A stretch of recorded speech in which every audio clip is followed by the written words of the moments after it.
Hello and welcome to the Climbing Arborist podcast.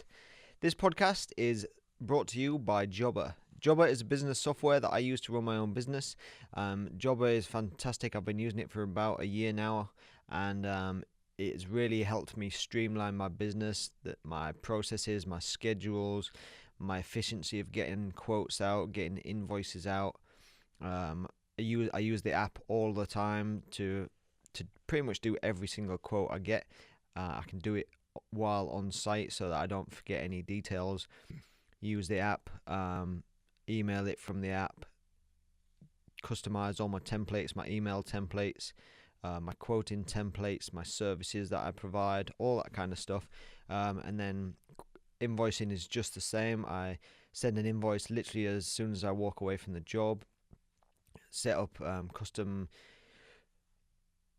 emails to send at a later date to follow up with the clients, make sure everything's happy, make sure see if they can give you a good review, that kind of stuff. So use Jabra. It is absolutely fantastic, and because you're a listener of this podcast, Jabra have teamed up with Climbing Arborist and are offering you a 14-day free trial, as well as 20% off your first 6 months subscription. So if you go to the climbingarborist.com and click on the Jabra banner at the top of the website, that'll take you through and you'll be able to get that offer. Also, you can click in the description below the YouTube video on the podcast, and that will give you the exact same offer. So it's a 14-day free trial. And what I'd suggest is when you do the free trial, really commit to using it. So every quote you get, input the client's details and all that kind of stuff. Use the calendar, use the the team job planning, job scheduling. Get some of your employees to get the app and all that kind of stuff, just so that you can actually use it to its full benefit. And then if you want to sign up after the 14 days, if you've already done it through our link at the Climbing Arborist link, then you'll get 20% off your first 6 months subscription. I absolutely swear by Jabra now, and just the thought of going back to how I used to run my own business before, and doing it the old school way with like Microsoft Excel and that kind of stuff. It just everything is so much easier to operate. It means that I don't forget to send invoices. It means that all the automated emails you can set up remind clients about if they haven't paid their bills, and so it saves you from sending out all those reminders and keeping on top of everything. So it just makes running the business way simpler than it was before. So thank you for supporting the podcast, Jabra, and thanks for listening, everybody. So my guest for this podcast is Keith Stoner. Keith has been an arborist since 2013. Keith now works for TrueWerk workwear, performance workwear, and he runs the ambassador program there. He also does various different training sessions for the arborist community. He's a wilderness first responder. He's got a level 1 rope access technician certification. He is an ISA certified arborist, and the list goes on and on. Keith is an awesome guy. If you've met him, you'll know just what I mean. He's very, very interested in the arborist community. He does a lot within the community. He goes to competitions, helps volunteer, he supports the competitions, he supports different events.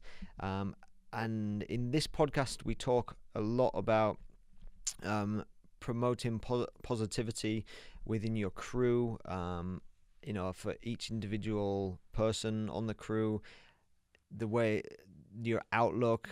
We talk about safety and how your demeanor and your positivity and your mindset can affect others on the job site, and how if you're in a bad headspace, you can actually be a hazard to the other guys or girls on the crew. So we had a really good conversation, an in-depth conversation about just mental attitude and positivity and building morale, building team morale, all that kind of stuff. So really appreciate Keith for giving up his time and joining me on the podcast. Really good long conversation, and hopefully you'll take something away for a more positive outlook within your crew.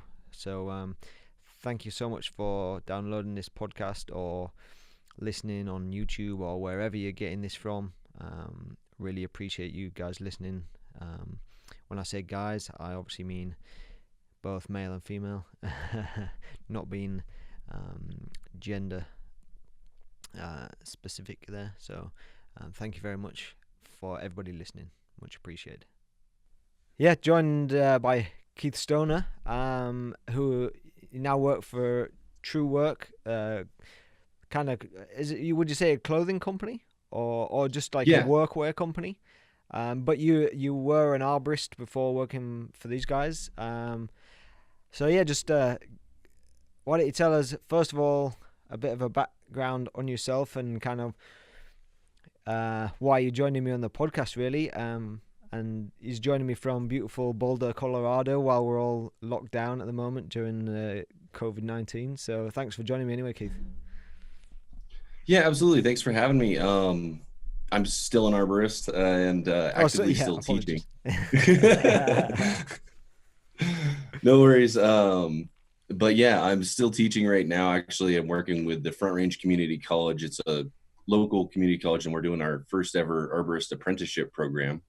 And I get to be the subject matter specialist for that for the next 2 years. We just finished our year 1 section.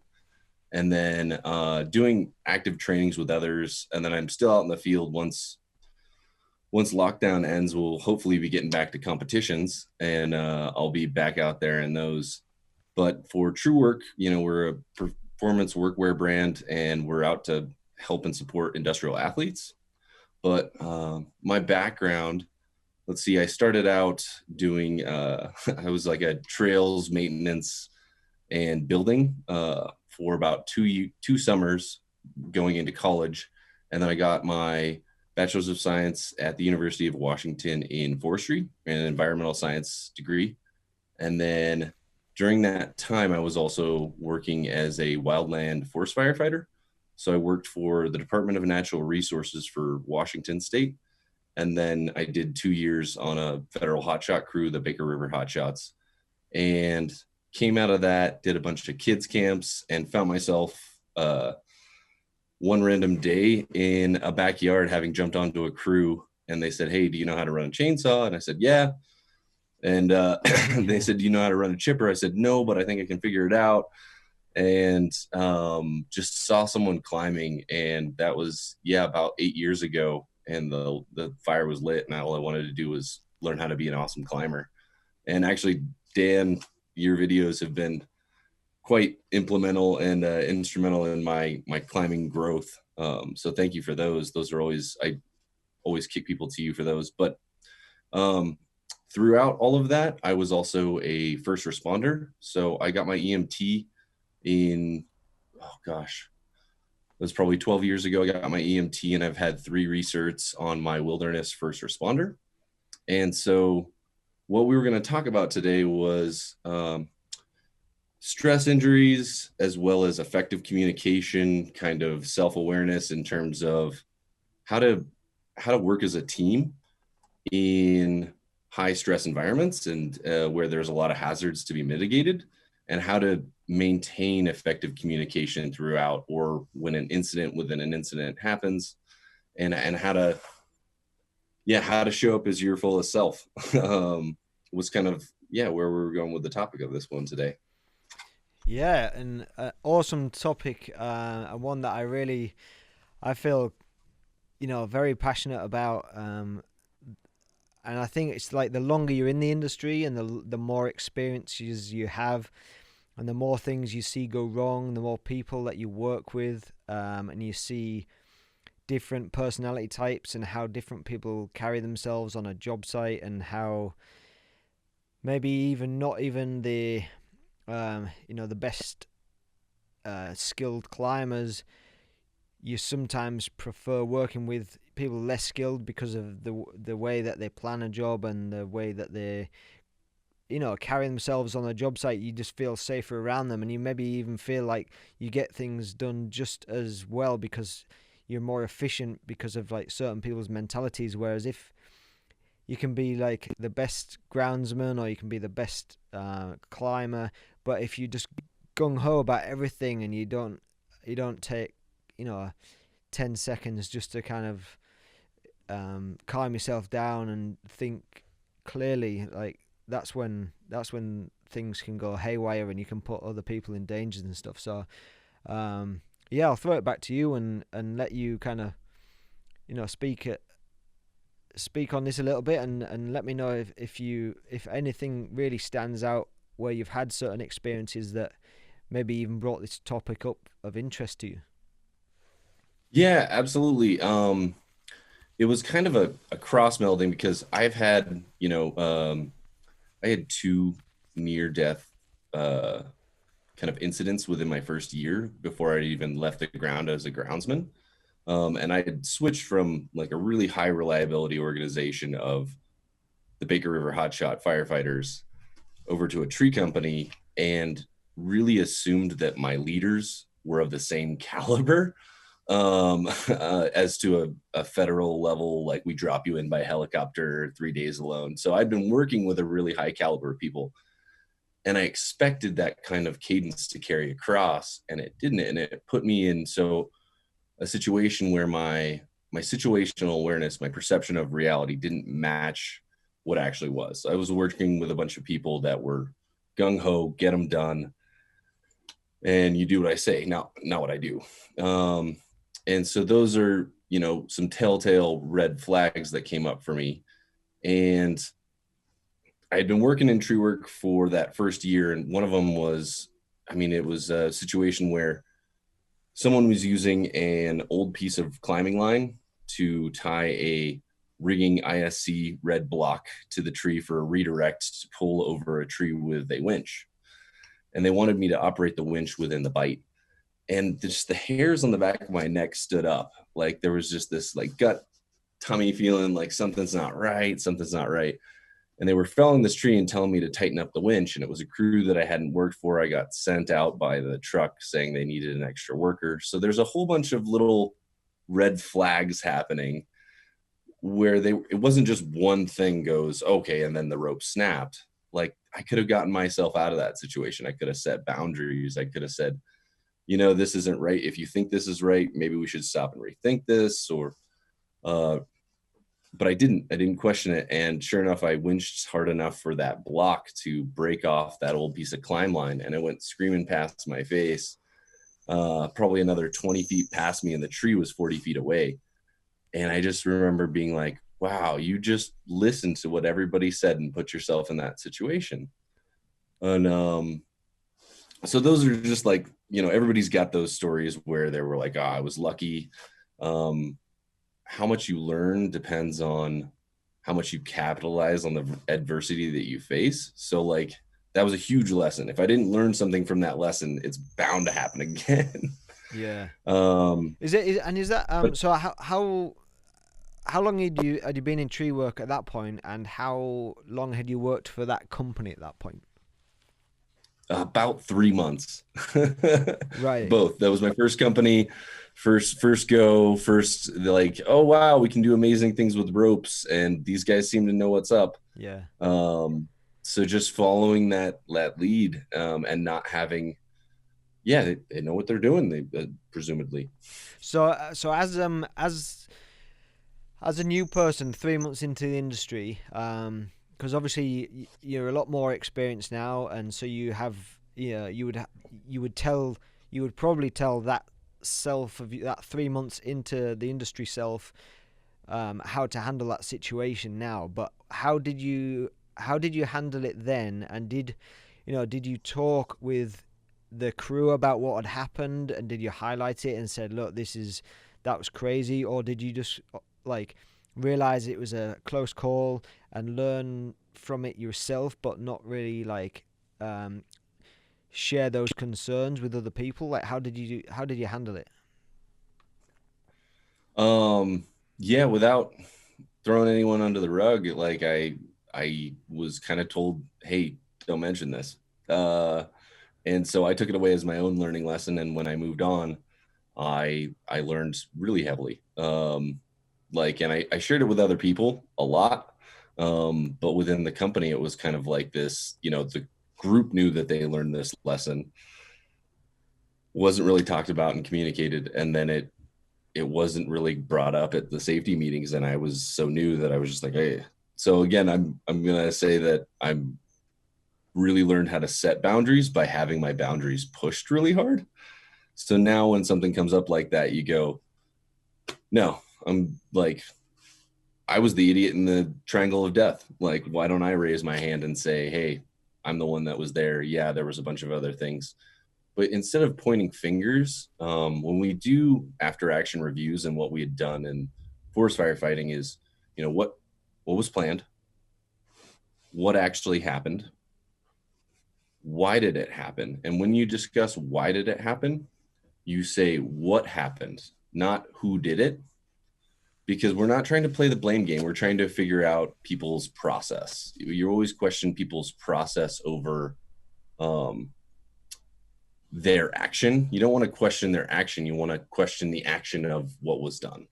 And that way, I'm not questioning you, your self-worth, your experience, or anything like that in an after action review. I'm just saying, this is what played out. What was the rationale for this happening?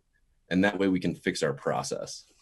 So from that, it was a huge learning lesson to say, I need to be able to step up and set boundaries. And I hope, the other companies that I've worked for since then would say that. It's like he calls himself out when that little XYZ happened, and everybody could benefit from learning from it.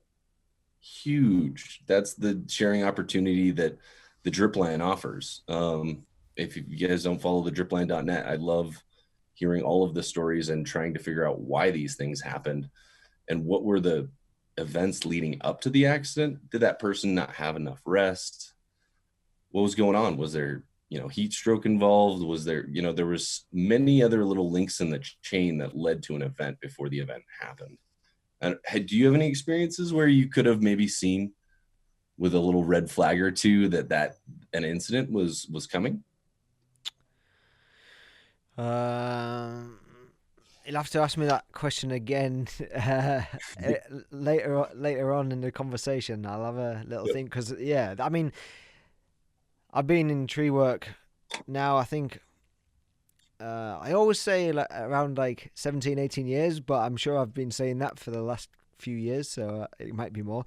But yeah, I've been an arborist for yeah like 18 years, and so in that time, obviously things have gone wrong, and the severity of things change, and luckily in the last few years I feel like I've really grown as an arborist, and I've grown definitely in like a very safety conscious way. I've slowed down a lot, and I try not to make decisions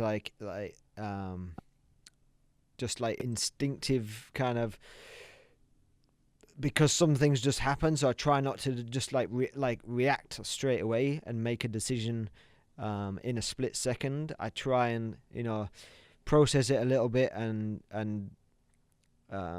just be clear in my mind on how I'm gonna move forward. If something goes wrong, if some machinery breaks, if if a tree damages some client's property, if one of the guys that I work with maybe has a close call or something, I try and we try and like adapt and move forward, but not like without panicking. Whereas when I first saw, I'll go back to when I first became an arborist actually, and everybody has different personalities and how they deal with different things, and I wish I had a personality where I was very confident in myself to stand up and to say things, to say when I was feeling uncertain to say when I wanted to question somebody, all these things. But my personality, especially when I first started, was I wanted to prove myself. I wanted to prove that I was better than I actually was. So I was always constantly proving that I could work faster, harder, just so that I always thought everybody was judging me all of the time, which I think is very common within TrueWerk. I think we all feel like, if you have a foreman or a boss, especially when they're on site with you, that you always feel this pressure on your shoulders, like they're probably thinking I'm too slow, they're probably thinking they could do this better, they're probably thinking this, they're probably thinking that. And if you're one of the people like I used to be, that manifests all of that in your head, like sometimes that could be true, and like your boss or your foreman is thinking that way, but a lot of the time I think you create your own anxieties and you put pressure on yourself that maybe isn't even being put on you by other people, but you just think that it is being put on. And these things are all can all lead up to accidents. So even if nothing goes wrong for 6 months, but for that 6 months you've been putting all this pressure on yourself every single day you go to work.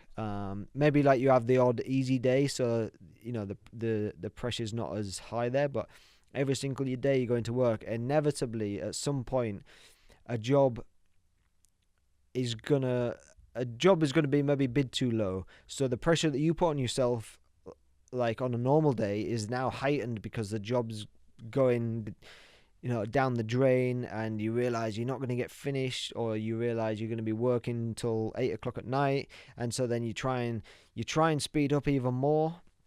And what I used to find is when I used to try and speed up, is that I would everything would go out the window. Like if you're trying to be efficient and you have these processes of how you do things, as soon as I try and speed up and rush, all that goes out the window, because I for whatever reason, if I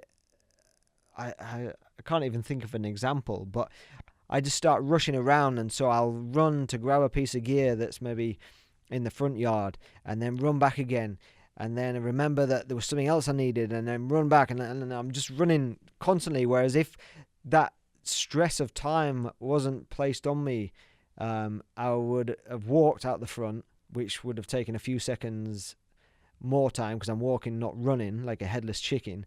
But then I'm not being rushed, so I'm like, right, I need this lanyard or this handsaw, or I need a pole pruner, or I need this, I need that. And you kind of make one trip rather than 7 trips because you keep forgetting because you're in such a rush. And that's kind of how I started. I was always, especially when I was working for somebody else, I was always feeling there was pressure being put on me, and I never really raised it with anybody, and I never spoke to my bosses or my foreman about the fact that I felt this pressure. I just always wanted to prove myself and prove myself and prove myself. And yeah, so that but now I've completely changed the way that because I'm way more experienced, and so obviously with experience you get more comfortable. You're naturally quicker anyway at what you're doing. You become more efficient because you learn new techniques. You've spent more time on a job site, so you know what is the efficient way to do things. And now I actually run my own company, so I kind of I basically make the rules for myself, and so there's even now, if I, with the amount of experience that I had, if I had a boss, I may even still feel a little bit of pressure because there's somebody telling me what to do. Whereas if I'm the boss, I don't feel the pressure because I know exactly what's going on in my own head, so I can't give myself any more pressure thinking somebody else has an opinion of how I'm working. I know how I'm working, and I know if the job's getting done well. I know if the job is going to go over time. I know what the conversations I've had with the clients and how they're feeling about the work that I'm doing, and so I think it's a lot easier for me to not put that pressure on myself. But the guys that I work with now that are less experienced than me, I try my hardest to really explain to them that I'm not putting pressure on them. I don't want them to feel pressured. And I'm I'm actually talking quite a lot here, and usually I'll let you do the talking. No worries, no worries. But there's actually something that happened today, so while it's fresh in my mind, I'll mention this, and then I'll ask your opinion. But so one of the guys that was working for, well, there was two guys working with me today, and those two were both climbing a pine tree each. And one of the guys decided to go, like, they weren't that tall, and he decided to go fairly simple, like throw his rope over a low branch and just get up there and climb the tree. And he already had like his gear kind of, he came with his gear, he met us on site, so everything was kind of ready, like out the bag. Whereas the other guy was using a lot of the climbing gear that I have, so he had to organize it. He decided to throw into the pine tree that he was climbing, and he only just started throwing when the other guy was already like ascending up to like the low branch that he'd thrown over. And he's not that experienced. Like he's a good arborist. He's got a few years under his belt, but he even admits to me, and he talks openly like that he knows the areas that he needs to improve, and he doesn't have this huge ego of like thinking he's the best climber. He knows that there's a lot of learning, but he was putting a lot of pressure on himself because he was taking so long to get into the tree. I was like, just calm down. I'm not putting pressure on you. I'm not like cracking the whip. And so if I'm not cracking the whip, then don't be panicking that you're taking longer to get into the tree than the other guy. Just make sure that where you're throwing your line over is safe, and just make sure you're doing everything safely and you're not rushing, so you're not making mistakes, you're not tying knots incorrectly, all that kind of stuff. And I said, I've got like a bunch of stuff that I need to do on the ground, like prepping tools, prepping gear anyway, so don't worry about it. And he's just like, you could see it, just like it was driving him mad that he was taking so long on the ground. And imagine if, well, for people who have bosses or foremans that are like taking the piss out of you, or like really actually getting angry the fact that you're not in the tree, like, and if he's already putting that much pressure on himself, if I was putting like double the pressure on that, like that's just a disaster waiting to happen.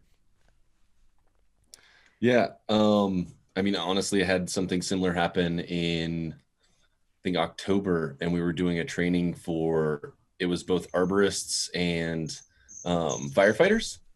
So it was having a group of arborists there with a group of firefighters to show them accessing, in case the firefighters get called to, come to rescue. Someone calls 911, there's a tree climber in the tree, no one else around.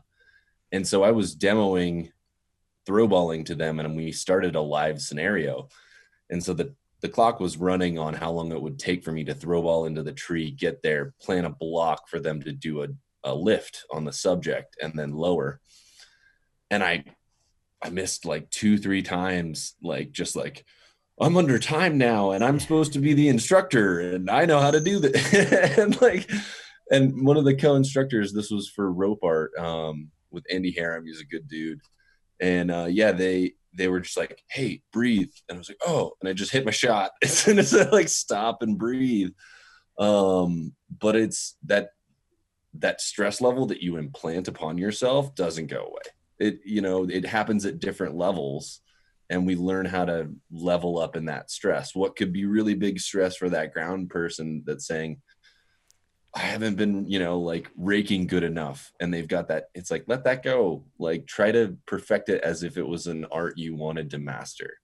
But let go of that stress. And it's the same thing where, I mean, if it didn't make sense to throw into the pine too, having to say as the foreman, like, you know, might not be the best day for that one. And I can see you're a little bit anxious on just wanting to get the job done. Just hop up in the tree and catch up.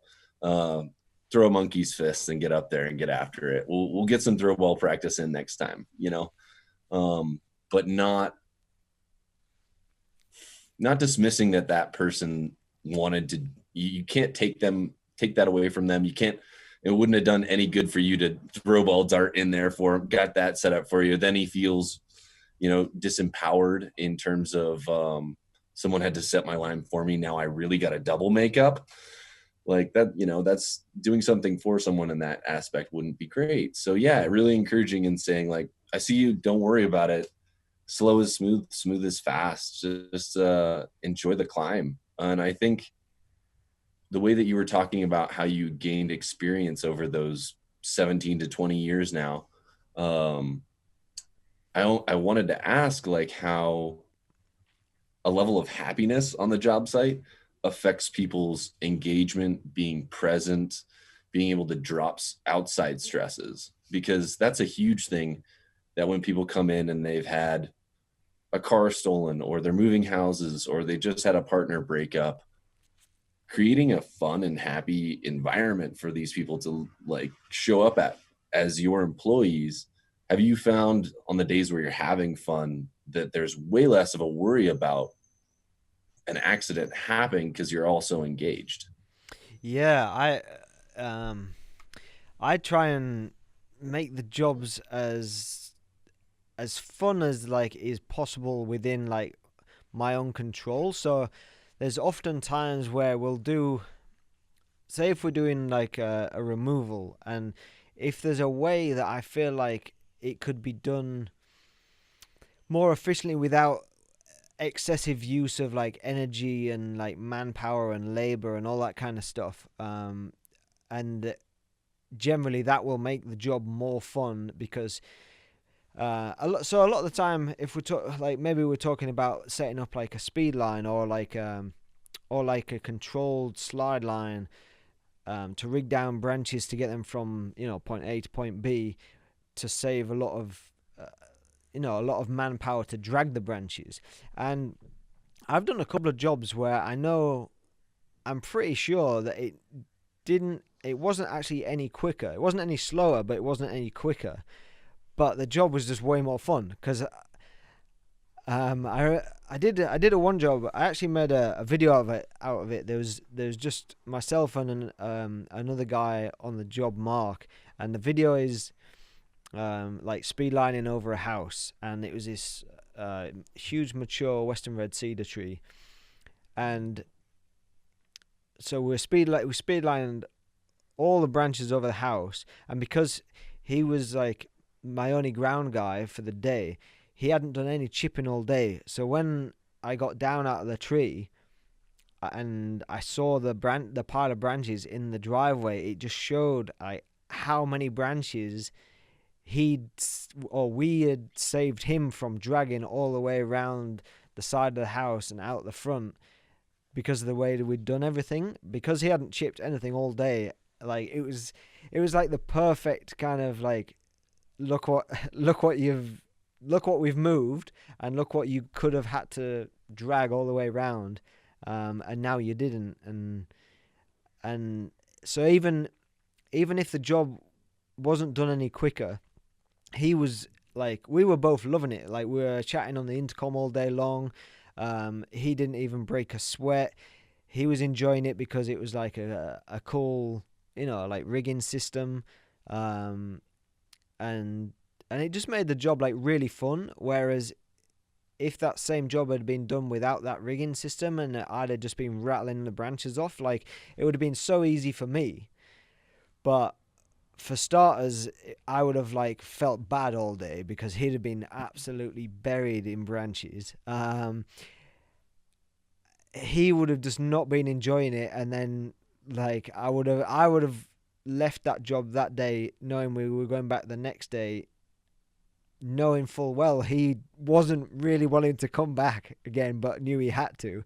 Whereas like the second day of the job, the way we did it, he was like, he was all excited to come back to finish off like the small amount that we had to do, and then we knew that we were just like chugging the pieces down and cutting and stacking them, and it was just like the most fun 2 days of work. Whereas that same job would have just it just could have destroyed your morale, like, and just ruined you for the week kind of thing. And as the groundsman, he would have probably had to go home and just go straight to bed, and then have like 10 hours of sleep, and then get up and come back and do it all again the next day. So it's you have to think about these things and how you make jobs enjoyable.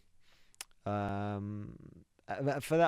what you were saying, like the mental state of, because everybody knows, like, if you have an argument with your girlfriend, your wife, whatever, it just can put you in such a bad place, and then your mind's not kind of in the game, and you and I both know that in this business, your mind has to be like 100% in the game all of the time. Otherwise, you not only could you put yourself at risk, but you're putting the rest of your crew at risk, which, I mean, that's not good, or that's not fair on anybody. So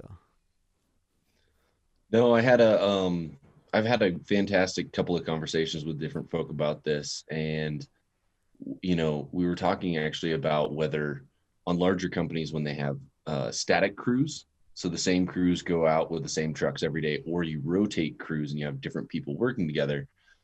And there was the discussion was around like whether it almost seems like you can have a more relationable team that can work together if they do stay static in who they work with.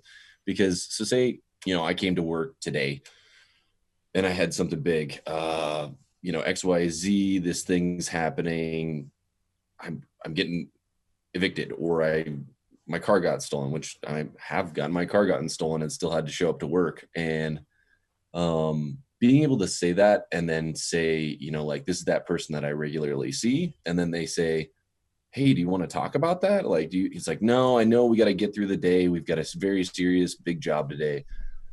But then the availability to come back a day or two later when I want to talk about it, and allowing someone to unpackage that stress. And it's like, we can't all be expected to hold a big vat for our coworkers so that they can come in and dump all of their stress on us. It's I've heard the expression, I use it all the time, take it in, don't take it on like a big backpack.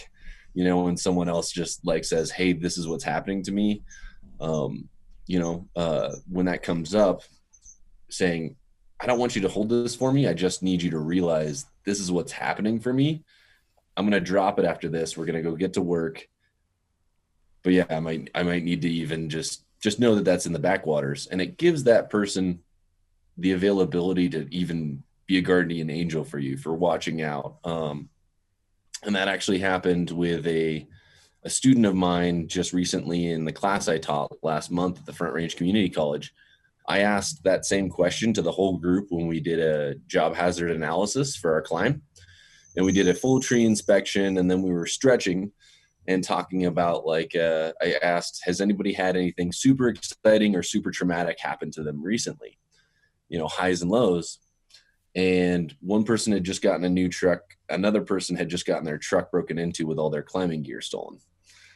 And so having that, the one person that had a new truck, turns out that they were on their phone a decent amount trying to get their new plates set up and everything else. And the person who had their truck broken into could have made a critical error while climbing. They had climbed 15 feet without pulling enough slack through a moving rope system. And, there was 2 other students watching them. And I was like, hey, did anybody else catch this? This is our friend that had just said he had his car broken into and had his mind on other things. And everybody was like, oh, he called it. So just being available and non-judgmental, and really remaining neutral for your coworkers, and saying, like, I'm here. You don't have to talk about it if you don't want to, but if there's something taking you off baseline, I need you to know that our priorities are the job today. And if you're, not 100% ready, rested, well fed, got your stuff together, you really got to gauge whether someone's an asset or a liability. And that's what we do at every job site. Is like, this tree next to our tree could be an asset or a liability for rigging and for dropping stuff or climbing on. It depends on how you utilize it, but making sure that your self check is the first thing. Like, you can't self check on anybody else's baseline, and you shouldn't be expecting them to show up in their 100% best self. You take people as they are. And same thing, like, okay, my taxes are due yesterday. Stress, haven't done them, and so admitting that, oh, okay, that could be a backwater thing. Throw it out. We'll take care of those. They've been pushed on until July 15th anyway. So doing that self-check first before you say even to someone else. And we all have verbal and nonverbal ways of showing that stress. And I wrote you a little bit about it, and we were talking about kind of different places that stress show up and how stress can linger. And my avenue from firefighting and everything else in terms of that professional medical world kind of blended for me with recovering from a stress injury when I was a kids camp counselor and I was teaching rock climbing at the time. And one of the interns actually dropped me 30 feet to the deck. Oh, and yeah, I was out with the kids camp, and I had been belaying kids all day. I really wanted to run, and I reached the top, looked down, and said, on belay, you ready to go? Leaned back, went back one little bit, and was going really fast. And I was like, okay, the instructor's either showing off or he doesn't have control. And then I was about 25 to 30 feet up off over the flats, and I fell.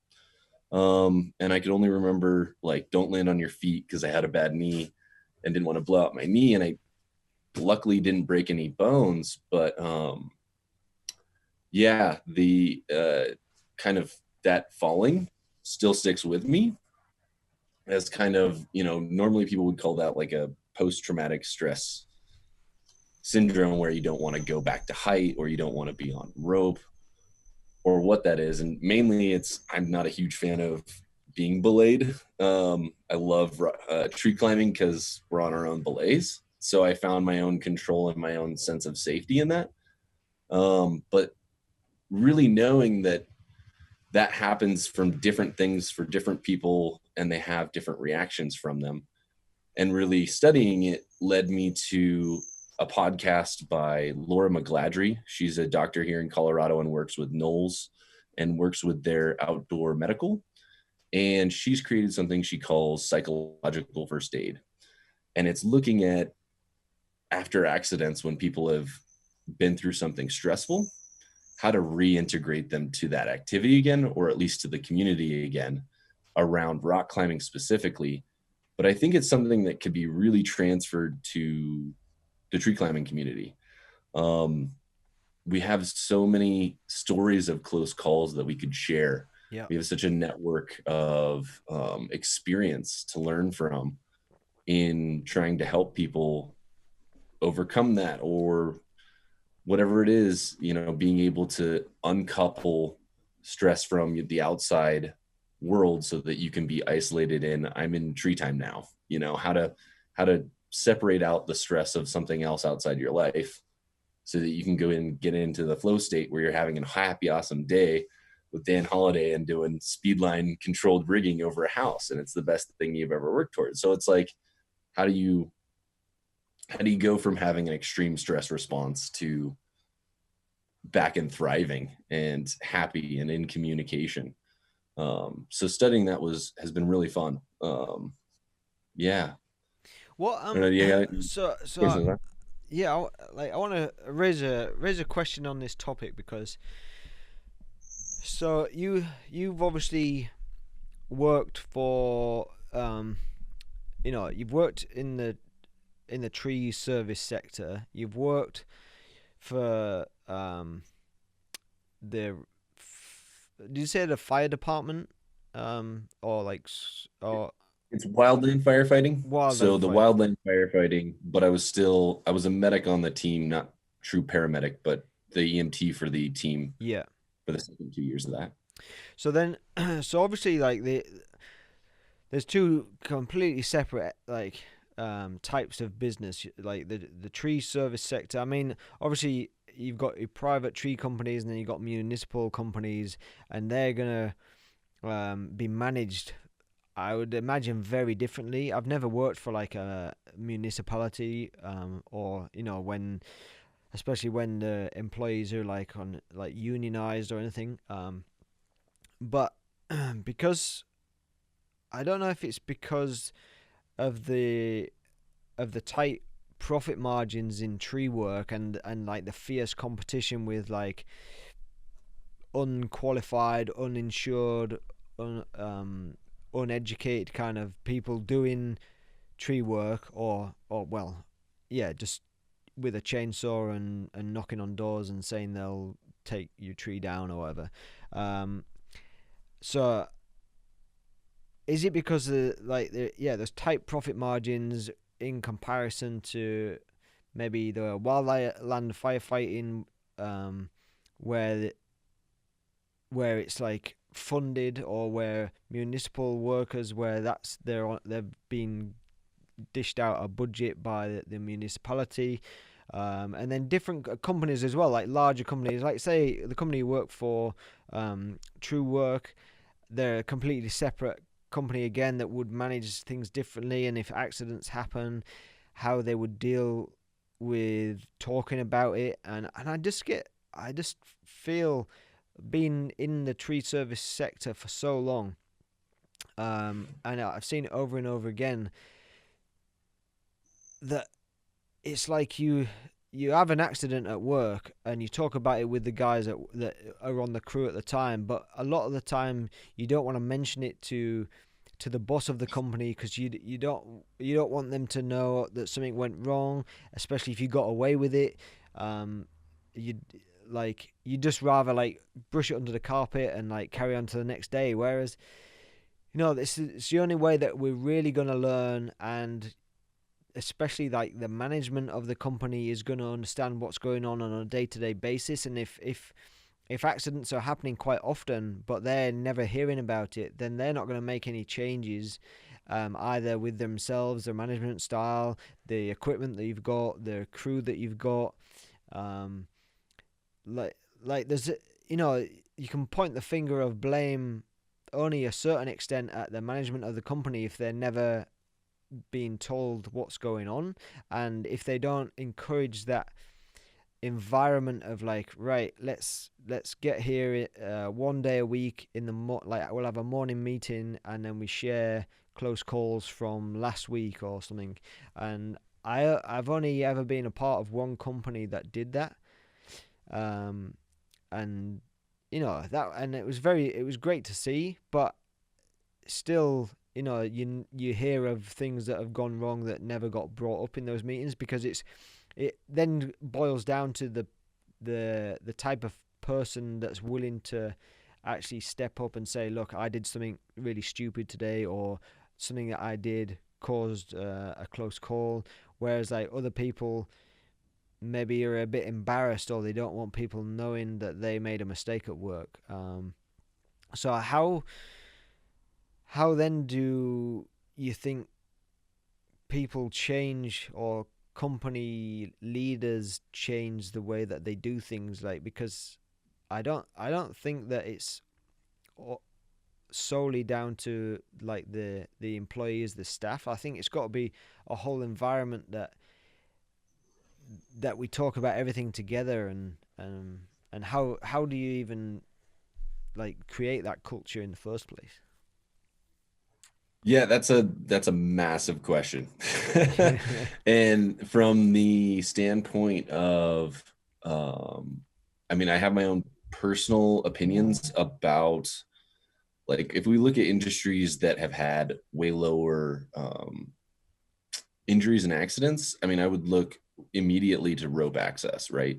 And you and I were both at ARC recently. We've been having experiences with a lot of arborists trying to bring in rope access into arborist and tree care.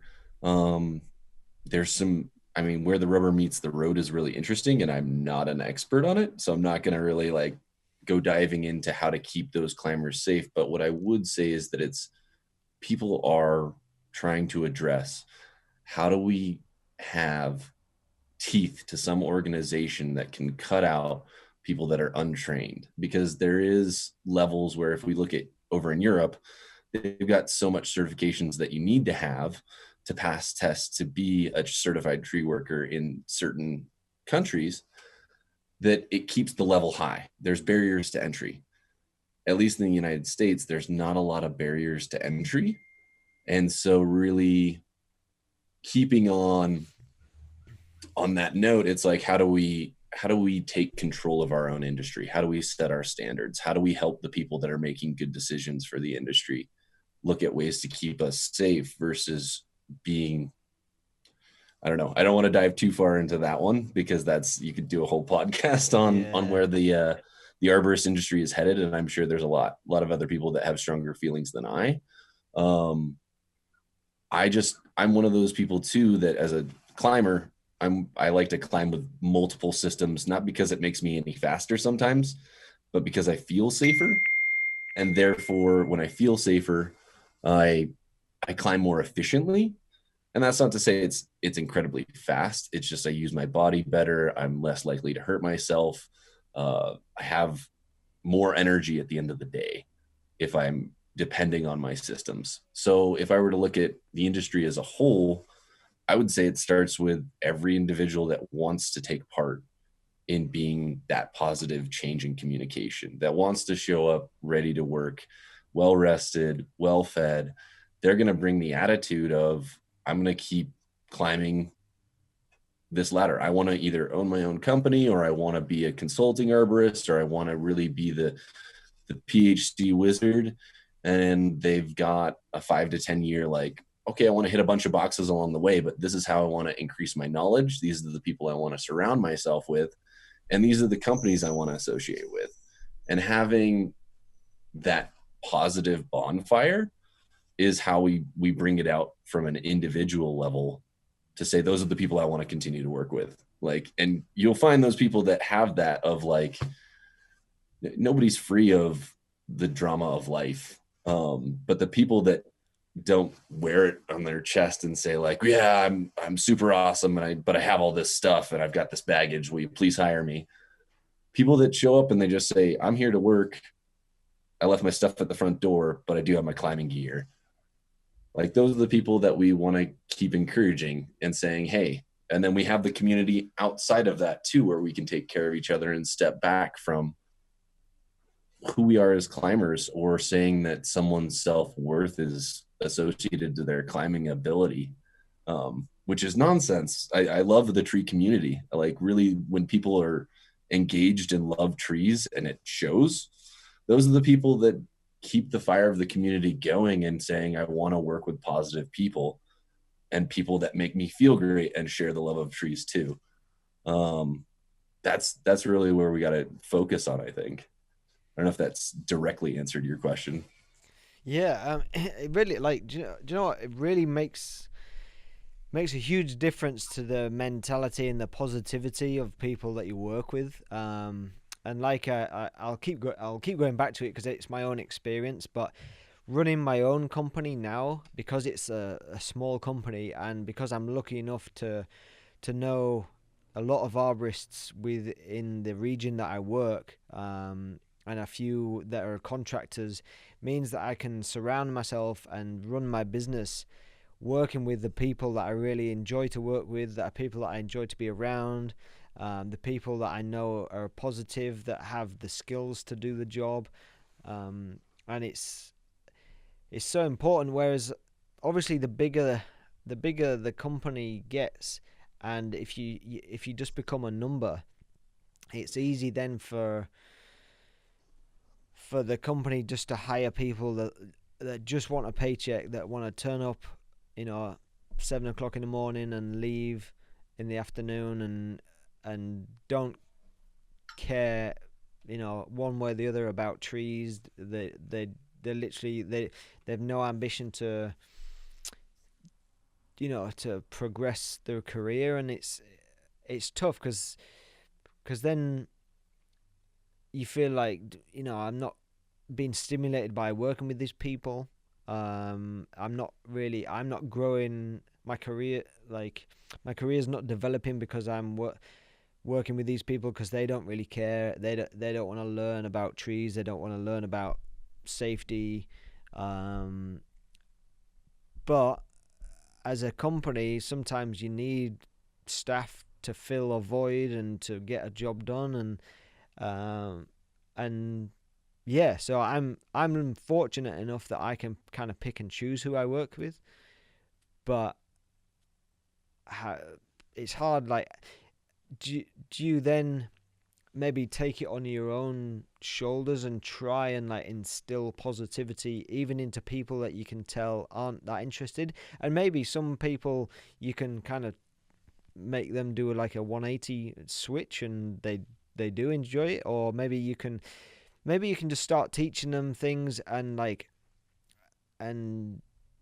if people learn things, they'll you at some point you'll come across something that you taught them that they'll actually get quite excited about, and then you might have been like, yes, I've got this person. Like, I've hooked them after the 10th different thing I've taught them. That one finally, they appreciated it and they got something out of it, and now it might take them to the next level.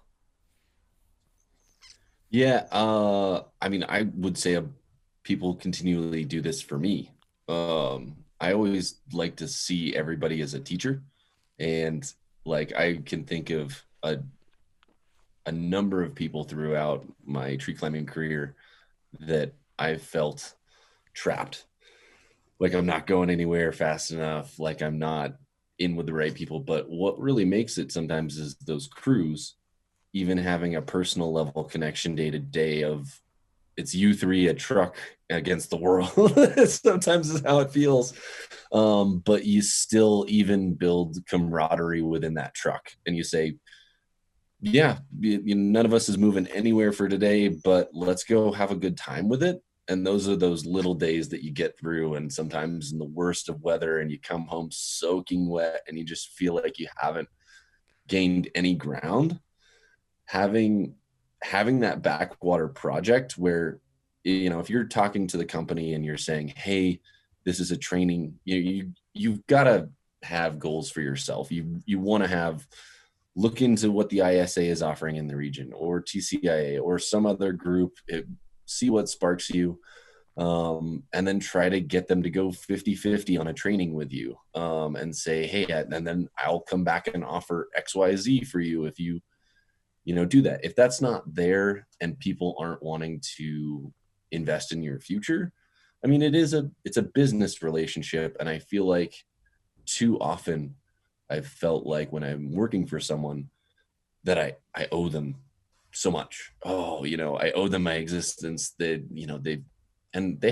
probably have taken care of you a lot, but in the end of the day, you got to see your path and say, hey, my train is going this way, and I really want to keep going, and I want to keep pond hopping a little bit further because these guys are offering me these steps. But not having it be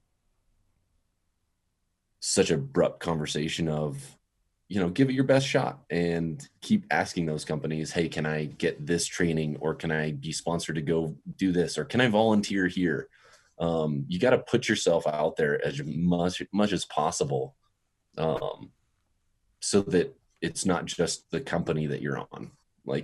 And I think I was talking to you about it at that the evening we started the discussion about this podcast, was seeing someone that owns their own company that has an epic amount of competition and or company shirts on his back wall and runs a podcast. I was like, there's two ways I could, see interacting with Dan Holiday. Is I could be inspired, or I could be jealous.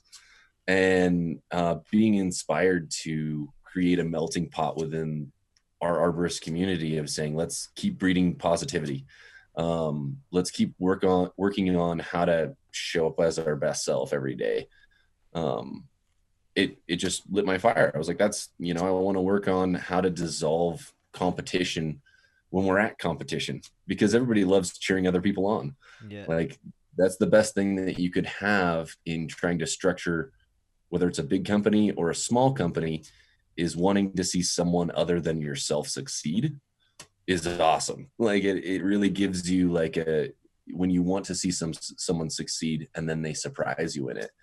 And it's such an awesome way to just sit back and let someone grow, rather than thinking that you need to grow them in a certain way, other than, best practices and safety and PPE, but really letting someone's what they have to bring to the table come out naturally rather than forced. Because everybody on crews, some person's got the eye for that rigging angle or this or that, and some person knows how to do this from the ground that no one else does, but people have their different spaces. So really bringing diversity in as a strength to the team. Yeah. um, Yeah, going back to what you said that evening that we were chatting at the TCI Expo, when you said to me that phrase that be inspired by other people, don't be jealous of what they've done, but be inspired by what they've done, and that will like propel you to to meet your goals and to like if you can see somebody who's achieved like all this different success or all these different skills, don't just kind of like dwell on the why are they doing so well, or why this, why that.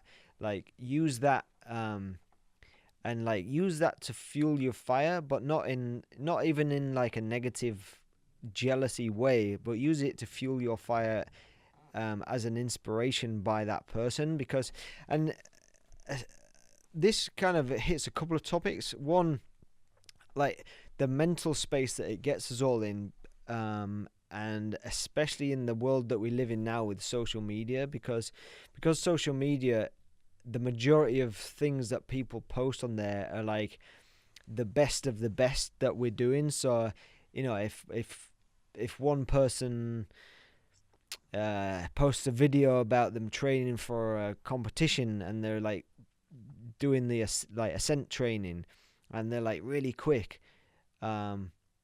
be inspired by that person. The fact that one, they're even going out there training and like honing their skills, and learn what you can from that person, but know that they're posting these things because these are probably things that they're really proud of. Whereas there there are other departments where they might not post things because they're not as skilled in that department. But use all of this as inspiration to take yourself to the next level, and don't sit there, especially like looking through Instagram or whatever, and be jealous of all these people doing the things that you think they're accomplishing, but maybe it's just a facade. Maybe they're not accomplishing what it appears that they are, or it's because it's a hard one to navigate. And then that can,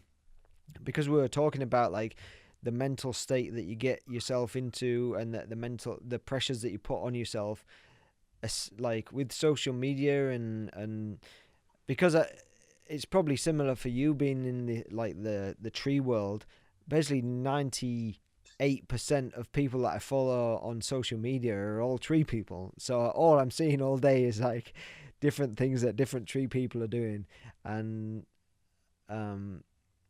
so if you let the negativity, or let your brain run away with negativity, that can leach into your work life, and put you in a bad frame of mind as well. So yeah, like I've got to thank you for even mentioning that little phrase to me. That it was funny because I went home, I went for dinner the night after with the guy that I'd gone to the TCI with, and I was chatting about that, and I was saying that was the one, like that if I could take anything away from the TCI, which there was a lot of things that I took away from, but if I could choose one, it would be that little phrase that you gave me, because I was like, there's so much you can, if you actually take that and implement that, there's so much that you can do with that phrase in all walks of life.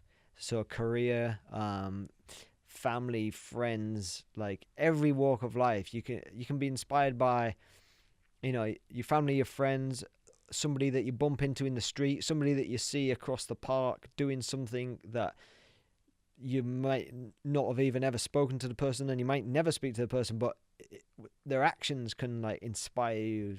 And yeah, so thank you for that. And it's something that I'm trying to implement myself into my own thing, like my own life journey now. It's a never ending story of trying to, because I mean, you wake up every day and have to do it again. There's this infinite timeline of every single day is a new day, every day is a new chance to do that, and some days I don't win. I mean, and there's days where it's like you were talking earlier about how you get in your head. I love climbing competitively because of how often I mess up. And I feel like I'm one of those people that if you turn a camera on me, Murphy's Law just like lets loose. Like, I've definitely had people when I'm like 100 and plus feet up, ready to make a cut, and someone in another tree says, "You don't want me to turn on my GoPro?" And I'm like, "No, like it's guaranteed to go wrong if you do that." Like it's just I don't know what it is. I'm not a huge fan of filming the tree work, and just because it adds that extra pressure for me, and I just go, no, it's going to go. And of course, as soon as it lands smoothly, you go, oh, should have shot that. Yeah. I don't know why I didn't let you. But I mean, around the social media aspect, there's definitely a sense of like,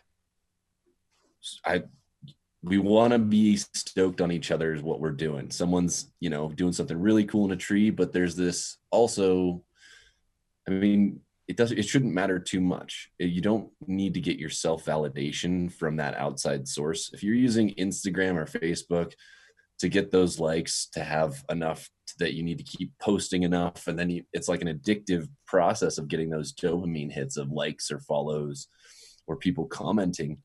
So it's what's the quality of the things that we share, and really minimizing that time to find the quality versus a quantity of things outside of ourselves that are not us.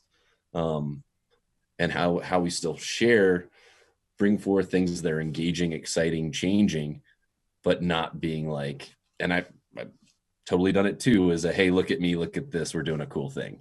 And we want to share that. We want to continue to do that, but never gauging this like fear of missing out, that you're not posting this epic thing as someone doing an illegal climb in somewhere. You know what I mean? Like there's those two that we got to watch out for, and how we represent our industry and what we post. So there's a lot around that. But around the jealousy and inspired thing, that was a huge piece where I heard a lot of stories at TCIA when someone was questioned, someone would come back and say, I've been doing this for 30 years. And they would, I had this big pause where it's like, hey, I wasn't questioning your experience, or I'm questioning the actual action that took place. And we mentioned this earlier, is rather than questioning someone's who they are, where they came from, who trained them, saying this happened, why did that happen? And I'm not placing your self-worth on it, because if you say, I've been climbing for 30 years, so everything that I have is my stamp, my name, my signature, great, that's awesome. But I think having pride around the process of, I learned how to do these things and these steps flowed smoothly, and therefore when it came to the end of the day, we all had a flow state awesome day. If something did go wrong, that's where we can stop and say the process was in question. There was a lack of communication, or there was some information that it didn't get passed or was unknown, that caused there to have something go wrong.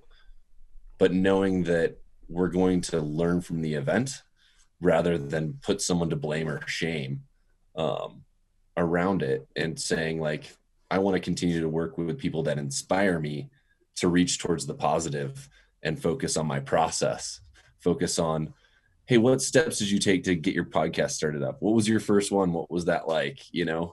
I could say, if there's something that you want to do that someone else is doing, find out what the baby steps of their process were to get them to where they are now, versus just kind of daydreaming about like, oh man, they have it so good. If I just had what they have, I'd have it made. And that's living not in reality. You're not in touch with yourself or what your capabilities are.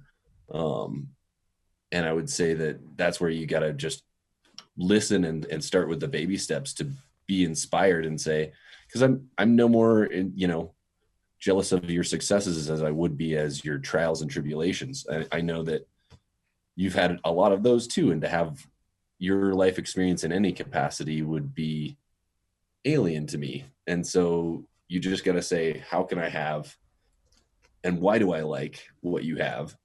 How could I make my own version of it? Okay, next steps, and who can I network with to help me get there, is the big thing. Yeah.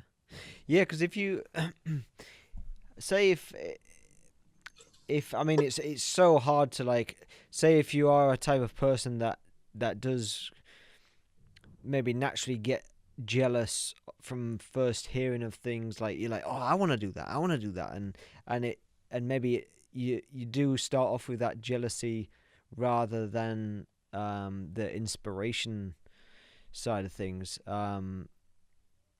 It's like if you really want to do something you that somebody else is doing, realize that yeah, that person probably didn't just instantly be able to get to that position overnight. They probably worked hard to get there, and so you're probably not jealous of all their hard work to get there. You're probably jealous of the end goal. And so if you actually ask yourself, do I want to get to where that person is, and do I want to put in the hard work, and the answer is still yes, then what's stopping you from doing it? What's stopping you from reaching out to that, maybe the person that you're either inspired or jealous by hearing their story? And yeah, say I want to learn how to do what you're doing. How did you start? What equipment do I need? Talk me through it, and maybe even skip some steps by talking to them and talking about where they went wrong, or what they learn how to get better at something, so that you don't have to go through all those mistakes first. You can kind of almost like cheat your way like halfway down the road. And yeah, it's about having those conversations with people, like and then you never know, like by having a conversation, by even opening up like with a couple of simple questions, you can actually make some pretty close friends, maybe, that you might not have known this person, but you're inspired by them, so you reach out to them, and then you have this one thing in common that you're both into, and then you become good friends because you've kind of followed like their path. So Yeah, no, and you got to be vulnerable, right? It takes a little bit of bravery to be vulnerable enough to say, hey, I like what you're doing here, or to say like, I'm not as good and in that vulnerability, you're exposing yourself in terms of when you do go climb. Like, you're not going to be as good as that person. I've had to ask so many different people that I know are incredible climbers, and I've felt completely out of my league, like being in a tree with some of them, and just overwhelmed that they're still, that like, I'm like, they're this huge somebody is climbing with me. Oh gosh. And then I realized like I've put myself in a vulnerable situation but you should learn as much as you can. Try to be as natural, act natural, climb natural, go be yourself and watch what they do, flow like they do. You have a gift of an opportunity to climb with someone better, learn from them. And I think that's probably a huge issue, is when there's lead climbers out there that sometimes don't want to give up the power of lead climber, or don't want to, like, I mean, they might not want to drag brush.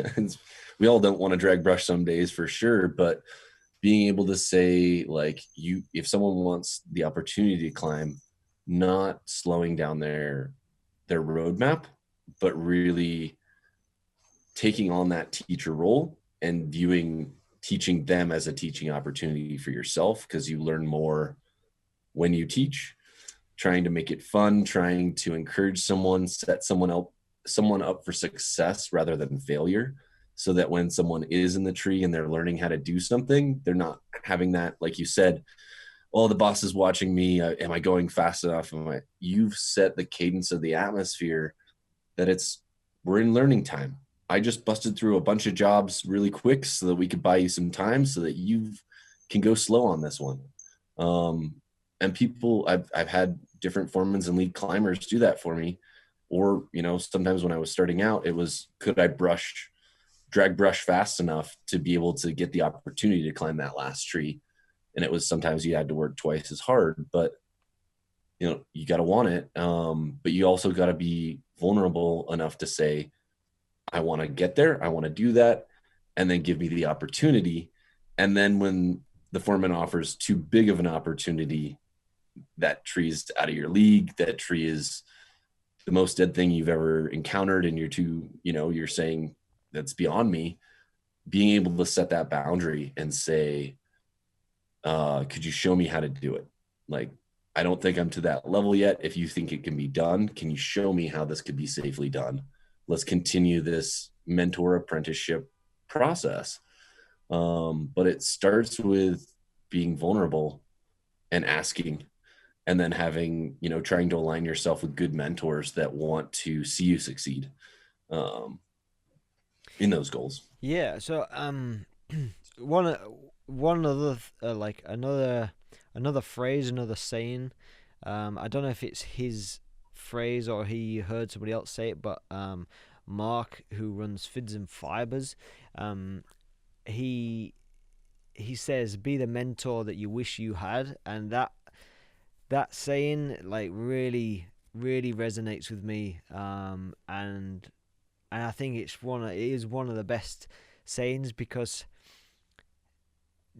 especially being in the industry for as long as I've been, and so all the experience and the knowledge that I can call upon now, what I wish that I knew, or what I wish that I was taught when I was first starting out, and imagining, like, if I had, like the 19-year-old version of myself who came in with like very little knowledge. I mean, I came out of college, so I had some climbing knowledge experience, but very new to everything, and just thinking about what I would teach myself and in what order I would prioritize the different different techniques, and maybe even just how to carry yourself on a job site, and what's the most important things to, like we were speaking earlier about, like keeping morale high and keeping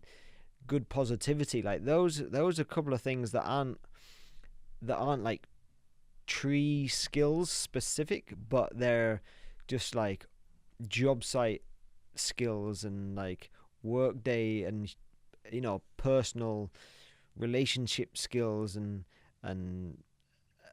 those things really can make a job, like we was talking earlier, like work well, and like you can flow through the day and you can enjoy yourself and you can go through the day safely, even without having like all this knowledge and experience. If you're positive and you're engaged and you're actually switched on to what's going on the job. So I like there's all these things that I'm like, right, what would I teach myself? And then so when it comes to um having like new climbers around me, it's like, right, what am I going to teach them now? And like and it's and then another point that you raised is, once you start teaching people, you really teach yourself as well, because you have to explain how it is you do something, and through figuring out how to explain it, you actually realize why you do things that you may otherwise do on autopilot, and just that's what. And your answer might be, oh well, that's just how I do it. Like, and you never think about why you do it that way until you're challenged, or until you have to explain to somebody else why you do it that way, and then you're like, all right, well, now I realize why I do it that way, and if it is the best way to do it, and the benefit of doing it that way. Like, so I suppose a little example, it's become more like one little technique that I've really realized that it can make a huge difference with quite green climbers, is doing step cuts when you're blocking down. And if ever you see somebody who's not been climbing that long, or maybe even like a few years, and often when they do their step cuts, there's so many occasions where they won't overlap them fully, or they'll do them too far apart or something, and then so they put the saw away, and then they try and break it off, and then it doesn't break, and then they have to pick up the saw again. And then even there's sometimes where they can pick up the saw like 3 times to make one cut. And I've seen this happen so many times, like in my career, and now it's something that any like fairly new climber that is doing a removal with me on the same job site, I'm like, right, and I really try and drum home, we want to make one cut per piece we're chogging down. You don't want to be picking up your saw 3-4 times to make that one cut. So make sure you do it right the first time, every time. Like, make those cuts overlap, make them not far enough apart that it's gonna be a real struggle to break it off. And it's little techniques like that that I'm now realizing that I do on autopilot, and I don't really ever take a tree down where I miscalculate the cuts that I've made, so I have to pick up my saw again. But because I just go to work and I do it, I don't really think about it until somebody comes to work with me, and I give them the opportunity to do a removal, and maybe like 5 out of 20 cuts they don't do it right the first time, and then I'm like, oh right, this is a thing that happens that I remember now. When I was like 2 years in, I would often, not do the cut correctly and have to redo, and then you're wasting more energy, and then you're getting more frustrated, and then you think that people that are watching you are thinking you don't know what you're doing, and then you start putting all this pressure on yourself, going full circle to what we were talking about when we first started. And like, so all these things, like adding that pressure back on again. Whereas, so when I've figured these little things out that I can pass on to people that work with me, and it's just all about, and at the end of the day, it's all about efficiencies. Everything I do now, and that I've really tried to hone in on in the last 2 years, I think my skills have improved because I've focused on efficiency, and how can I be the most efficient tree climber and tree job site worker possible. And if the job site runs as efficiently as I can possibly make it run, with all the tools I have, with the way that I set up the job site, with the crew that I choose, then it's gonna go the smoothest. We're going to get into the flow state. We're going to go home earlier. Everybody's going to be happy, clients happy. And so efficiency now is my biggest thing, I think. And it's how I feel like I've improved as a climber over the last few years. and realize that there is no plateauing as a tree climber. You might think you've learned all the skills, but as soon as you think that, try and improve your efficiencies and try and improve your safety, like everything you do for safety. And if you think, oh, if I do that for safety, it's going to slow me down, then think how to improve the efficiencies to speed up the safety process. And then you realize that you've got work to do as a climber to improve your skills again. Yeah. No, I 100% agree on, you've reached a point where you have the safety, but you want to have that efficiency maximized at all times. And where I guess I would say something that all of us can always work on, right? And it takes knowing that crew, like you were saying, to know where people like to work, or that when you're up in the tree and Joe is on the ground on over here, he's so good at looking up that, and he's also on this rhythm that I don't even need to watch him now. And as soon as he does come under, he's going to yell, because we know each other and we know each other's communication styles. That takes time to build. And it also takes daily check-ins on, like, how's that person today? Are they like not talking? Are they grumbly? Did they have a rough night? Are they well fed, well rested, stoked on life? Or are they on their phone? How engaged are these people? How present is your team? Because when you have that, you've got the person that is grabbing the saw that you're going to need 3 cuts from now as you get towards the trunk, and have that fully fueled, ready to go. They don't make a trip wasted to the front yard or backyard if they can help it. They've made sure that, okay, I know that this block pulley setup, and I know Dan, he loves this setup. He's going to run this here. I'm going to bring this and get it prepped. It's so awesome to work with people that are thinking as a team.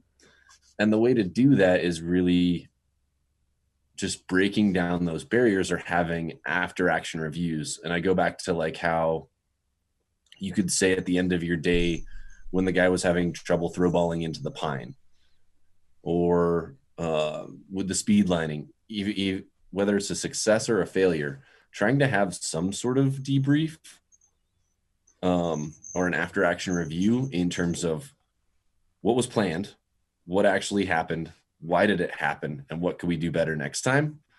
That's the after action review that wildland firefighters use, and focusing on what happened, not who did it, but what could we do better. And then not pointing fingers or saying, even if it was, hey, I was super stressed out today, and then you were watching me for just a little bit, like it was like 15 minutes. I felt like you were just eyeballing me and I got really self-conscious. Was there something you wanted me to do there? I felt like I wasn't moving fast enough. And that gives you a space to say, like, actually, yeah, you were XYZ, or just whatever it was. Take the time day of to clear the air, because anything that's stagnant, that's left over, that's hurt feelings, that's someone not validated, someone tried super hard, but they messed up this little thing, it can carry over to the next day, and it can kind of fester and build up and coagulate, and then start breaking down communication where, hey, last time I brought this up that you did this, you snapped at me, therefore we don't have this communication anymore, and it keeps going unspoken. Those are those little blocks in communication that start to lead towards an accident possibly happening. We're drifting away from happy flow state days to a communication was missed. I didn't communicate that this hazard was there because I thought you obviously saw it, and things like that. Whereas if you just see something, say something, shout it out, hey, you might have seen it already. There's that house drop that's running back through the back of that spruce tree that you're headed up. Oh, crap, I didn't see that. Thanks, man.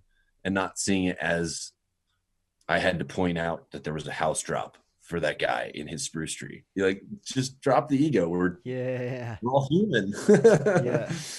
That's who we want to work with. Sorry, go ahead. There's definitely different ways you can come across, or you can perceive other people, like by pointing out certain things and with different intent pointing out the same thing, and if it has a negative connotation or positive, or yeah. And do you know, so talking on the points of like a bit of a debrief, those kind of things, I would strongly recommend to any tree company now to start implementing like Bluetooth communication headsets, because I use them all day every day with, if I'm working with one guy or if I'm working with 3 other guys, we're using the Bluetooth headsets. And now, you know, like you were saying, you get used to working with one groundsman, and you really connect, and like he knows what you're gonna need in, like, you know, 5 minutes time, and he knows what saw you like, and he knows what rigging gear you're usually gonna prefer over other rigging gear, which is amazing when you have that, and when you have that groundsperson, and you have that connection that you work with. But having the Bluetooth communication almost like can speed up that process. Like if you're working with even like new people, and you're constantly talking all the time and being like, right, I'm going to need some rigging gear in a couple of minutes. And then you can even, while, like, I do it all the time, like while I'm climbing around, I'm just having the conversation on the Bluetooth all the time. And I'll be like, oh, I need this, you know, I need a sling out of my climbing box. And if somebody, because a lot of time, like, you have your own climbing gear and you have it organized in a specific way, and to everybody else it's alien, but to you, you know where everything is. So a lot of time I'm like, oh, I need that purple sling, it's in this climbing box in this compartment or whatever. And I just find the Bluetooth communication has made life like incredibly easy. It's just a world of difference. And I encourage anybody that doesn't use them, or any companies that want to, if there's one thing that would vastly improve safety on a job site, I would say that is the first thing to implement, because the amount of communication that you can have with your guys, and the amount of just of chat that will make like will boost team morale, because you can, when you're not like asking for certain things, you can just have a conversation about, you know, what each other is doing on the weekend, or, you know, if it's like a low-key day where you don't have a lot of things that you need, you can just have a conversation, and so it boosts morale. But then when you do need things, you don't have to scream out of a tree and, like, you know, get all the neighbors looking out the windows because like you're shouting like for a chainsaw that then you get up and it hasn't been fueled, and then you got to let it back down, and all this kind of stuff that just having a simple conversation over the headset would have smoothed all that out in the first place. Yeah, I worked like last with companies that we were using them pretty much exclusively for crane work, and definitely there's tons of situations where I wish we would have had them, where your stress level gets elevated because someone can't hear your communication. Then you're having to shout louder, really hoping that they hear your communication. They're clarifying it. You know, it's communication errors are huge, and you need to be able to have that effective. It's something that we're all going to be going towards. It's just, yeah, that's a no-brainer for me to have that as a recommendation, as an effective communication tool to mitigate, as well as just whether it's regular chatter or, hey, by the way, while it's on my brain, so that the climber, hey, before I forget, I'm headed out this way, but don't let me forget, get this thing before we get to there. Or go snag the homeowner and make sure I'm about to leave this area.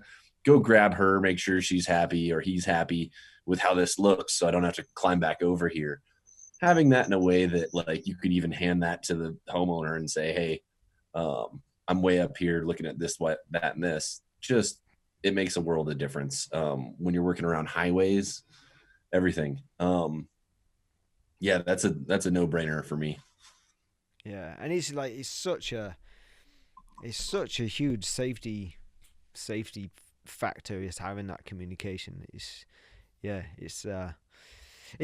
strange. Like there's days where either like the I haven't charged it and so the battery runs out on the headset, or there's days. A couple of days ago, I was like, "Oh, the trees are so small that we're pruning, and we're all working in such close proximity. It's kind of pointless to have them on." And like every time I think that, I should just learn my lesson. Always put them on, because um, no matter how small the trees are, it is strange how you still feel like you're shouting more and you talk less, because you're not just talking at like a conversation level. Even if somebody's in a tree close to you, or like 15 feet away, you still talk louder, and you still can't have like a normal conversation. Whereas in the headset, you can just have a normal conversation, um, and yeah, that's a huge one. So I've got like going back to you, like one of the first things you spoke about is you had like something that happened like 3 months into your career. Do you have you had something that happened like years in, and you handled it completely differently because of other close calls that had happened throughout the career that had led up to how you decided to deal with it, at a later date? Yeah, yeah, there's plenty of them that I do definitely try to call myself out now, and make sure it's well known. I think my most prominent was when I became a new foreman. And I was using it was like brand new. So this was not too long ago. It was right when electric chainsaws started coming out. And I think we had like the first ever released Husky electric top handled chainsaw. Um, and I was making a cut, and I had been normally using my 200 still, and it's really powerful saw. And we had been called out for this removal 2 or 3 times, and we wouldn't remove this one tree because it was within 10 feet of the power lines. The power company said that they had hacked enough and that it was 10 feet. We were like, this is bunk. The homeowner wants it done, and I'm finally like, okay, fine, I'll just go do it. So there's one of, I just said, okay, screw it. Power company had come by, butchered doing it right twice. I'll just take care of it. So I was, at most, I think I was about probably 8 feet away from that line. But then I also had a new guy on the crew, who we had definitely seen someone earlier that day doing tree work on connected ladders throughout a tree. I don't know if you've ever seen people doing that where yeah. So we had been like making fun of hack jobs that day of like someone, and so there was this sort of like a little bit of ego on my side of like, yeah, I'll just get this done real quick, whatever. And saw wasn't gassed up, so I grabbed a little pruning electric saw, and the one cut that actually mattered, I didn't want to rig anything because again I had the brand new green ground guy, and I was like, if something goes wrong and this even nicks the wire, I don't want him attached to the rope in any way, shape, or form. And it was kind of a narrow slot where I had to drop it through. So I went to go slash cut it, which is where you do kind of a vertical cut across and then down so that it drives down like a dart. But the Husky Electric was not fast enough to cut through, like I normally am used to when I'm doing removals with a 200. And it started to fold out, and I swatted it to try to get it away from this line rather than doing a controlled snap cut or anything like that. Rushed it, and this piece just kind of spun, and it phased to phased the power lines. And my groundsman was on the far side of them. And I knew not to look at the transformer box that was just down the way. It was probably 30 feet away from me. And I just closed my eyes as it blew up. And that was pretty damn embarrassing, man. I'm not gonna lie, I'm sharing that one out so that there's like 4 different things that could have stopped me there, of where you were going too fast, you were trying to do a job with the wrong tools, and then you just picked a method that wasn't appropriate for that branch. Like there was so many other options, but it was last tree of the day. Just wanted to get it done. And so I went in and I immediately had to call Excel. No one was hurt. Power was blown out to 19 houses. Called them immediately. They came out and got it, reset up, back on. But I mean, if my rope had been touching that line or touching that part of the tree, it was clear. But yeah, that was a huge learning lesson. And I've shared that. I've gone to other companies' safety meetings and I've talked about it because it's like, that was a stupid moment. Don't, watch those little indicators where it's towards the end of the day. There's just one more job. It's the third time we've been back here. Those are the sort of things that drive up on your stress and anxiety, and you just want to get it done. Yeah. And that's leading yourself towards an accident happening. And so if it saves someone, sure, I'll share the story again and again that I made a stupid decision. Yeah. But yeah, it was, we then went through EHAP and since then too, I've actually turned down 2 different jobs that were within the minimum approach distance. So I was bid jobs to go that were within 10 feet. And I just said, nah, not EHAP. That's not me.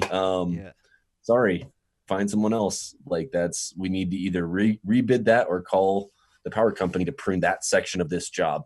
The rest of this I can handle, but that's actually not within my spec. And being able to set and hold those boundaries was my learning lesson from that. The ability to walk away is a very hard thing. Huge. Yeah, that's huge because it's being able to stand up and especially if you know that something's not right, having the courage to stand up to whoever's the person that you report to and say, look, this is not within the guidelines, or it's not safe, and it's not safe for a reason, and I don't feel comfortable doing it. And it's the same. Hang on a second, my computer battery is low. Yeah, having the courage to stand up and say actually this job isn't safe, or and you almost need to set your levels of where your safety factor and your knowledge of if a tree is safe or if a job is safe can override the ego or the worry of questioning the boss and not wanting to challenge the boss and say, actually, I don't think this is safe, or not worrying about one of the other guys on the crew is going to come along and take that dead tree down because he's not scared, whereas you were scared because you felt it wasn't safe to do so. And it's I mean, obviously all that comes with experience, and that comes with confidence of your skill level and knowing about trees and knowing about what's right and what's wrong and what you're being asked to do and most importantly what's dangerous and what's putting yourself at risk, because the main thing that we have to prioritize is self-preservation. You need to look out for yourself above anything else. Any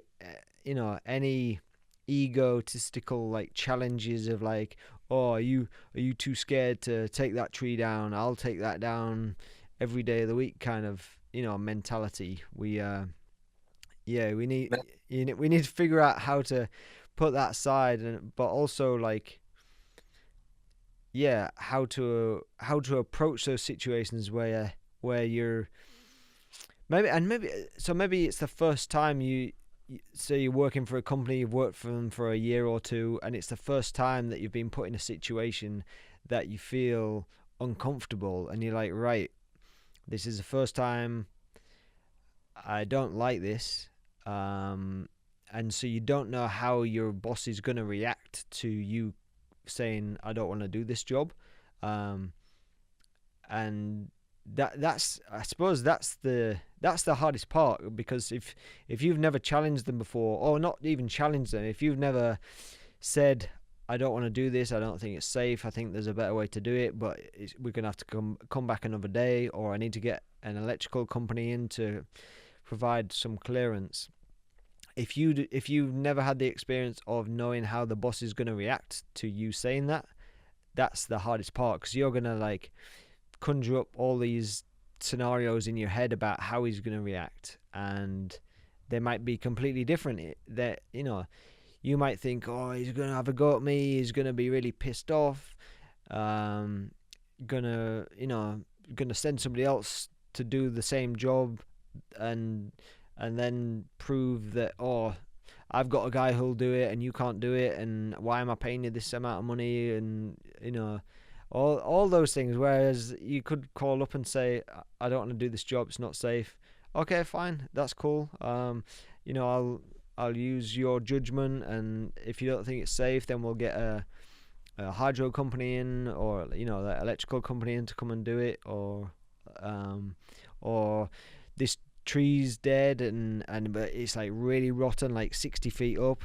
Obviously, if somebody's quoted the job, they haven't been 60 feet up to see that it's completely rotten, so they need your judgment on that. And if you're saying you feel completely unsafe at that height in the tree, and there's another 40 foot up, and it needs to be rigged because it's over some property, but you don't want to rig it because you don't want to put that excess load on the tree and shock and all this kind of stuff.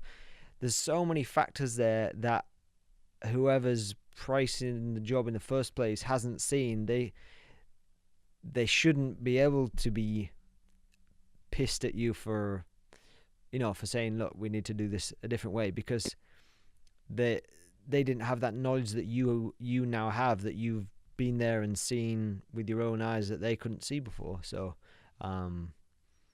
I would say, like that's so dependent on building an open feedback communication loop with your salesman, or with the head of your production, or head of the company, in that you're rationally and logically thinking about the jobs they're giving you.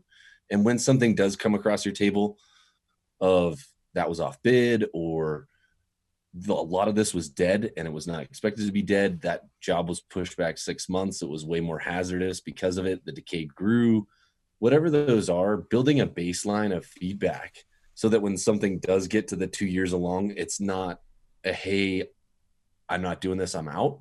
It's a, this isn't the right scenario because this tree has, I would like to recommend, if you don't know that a crane's an option, or renting a crane, or that your company's never used them before, but that's maybe the best and only way that this tree is going to get done safely without rigging over this house in any sort of feasible fashion. So saying like, this is out of our scope and depth.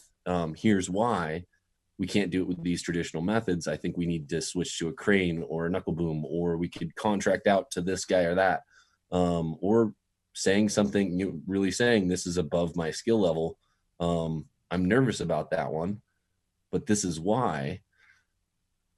Starting that dialogue for whatever reason, way before you get to the monster tree that nobody wants to take down, is so crucial, because then you haven't lost that respect.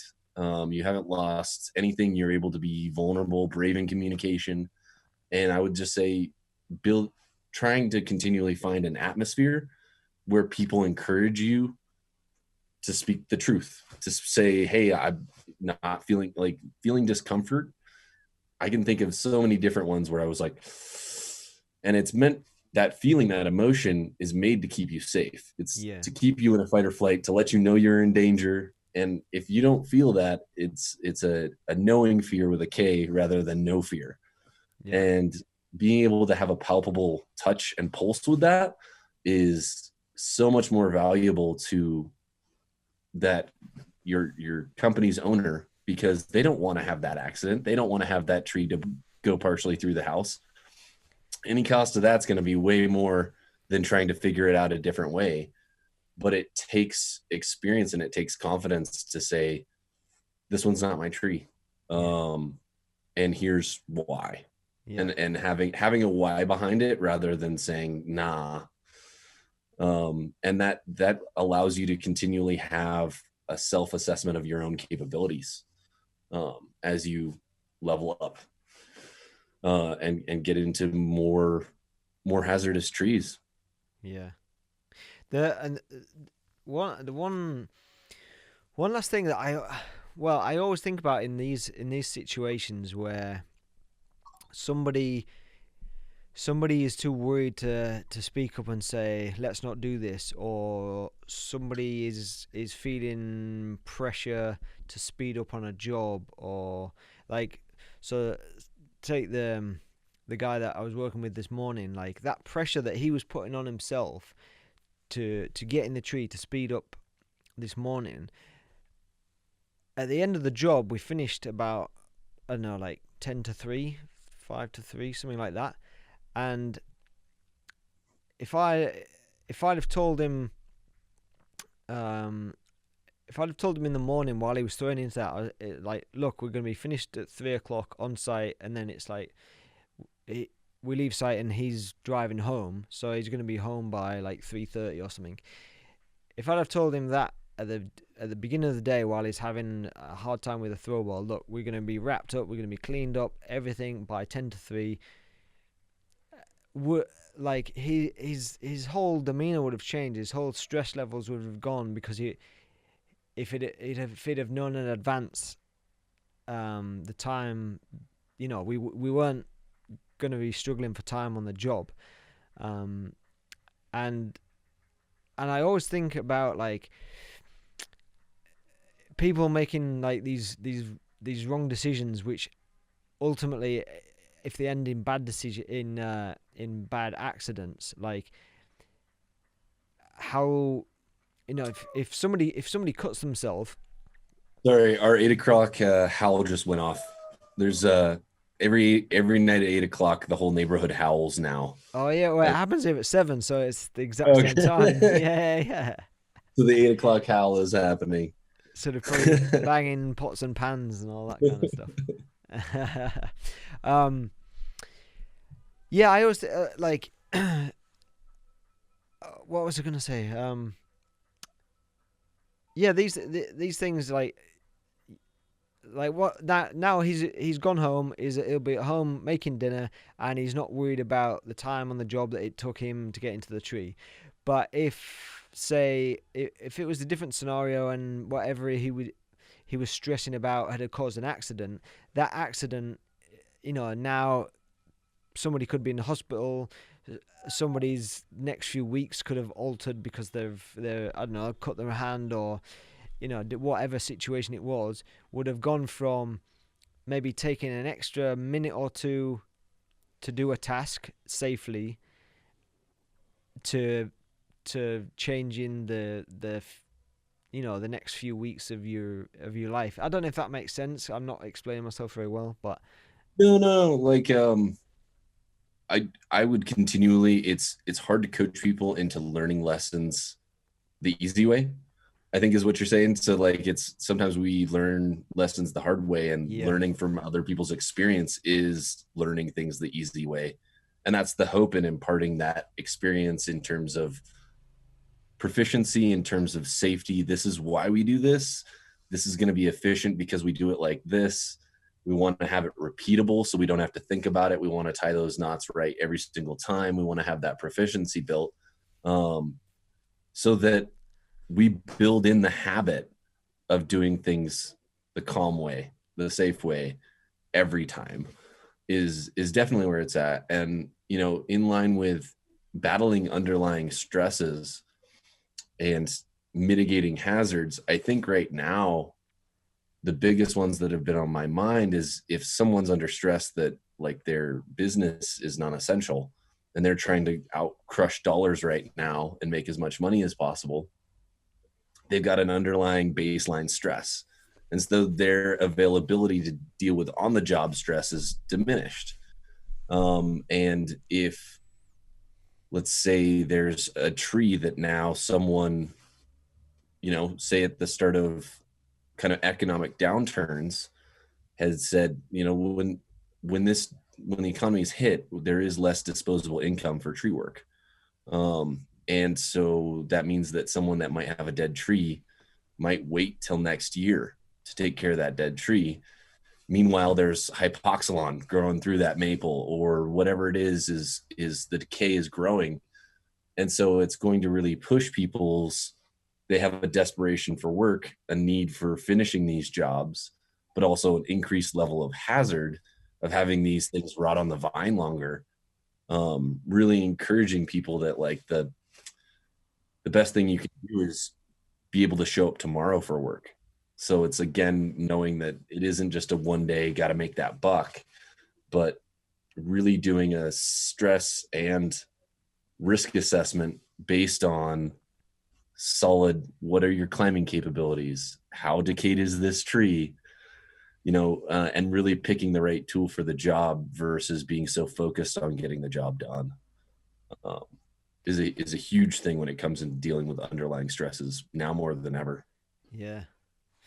I'll actually just finish in this because you kind of brought up the whole current situation with the coronavirus and people going through like these strange times. One real positive and to come out of it that I've noticed is that because in British Columbia we're not like locked down, we're not told we can't do things. Everybody's been obviously more responsible. A lot of like shops are closed, so there's way less people out and about. There's way less cars on the road, that kind of thing. But I'm still working at the moment, and what I've realized is doing tree work at the moment is when I feel like so normal. It is unbelievable. I kind of like, as soon as I'm in a tree and I have a task to do, I completely forget about the world as it is at the moment. I completely forget that we're in this like really strange time.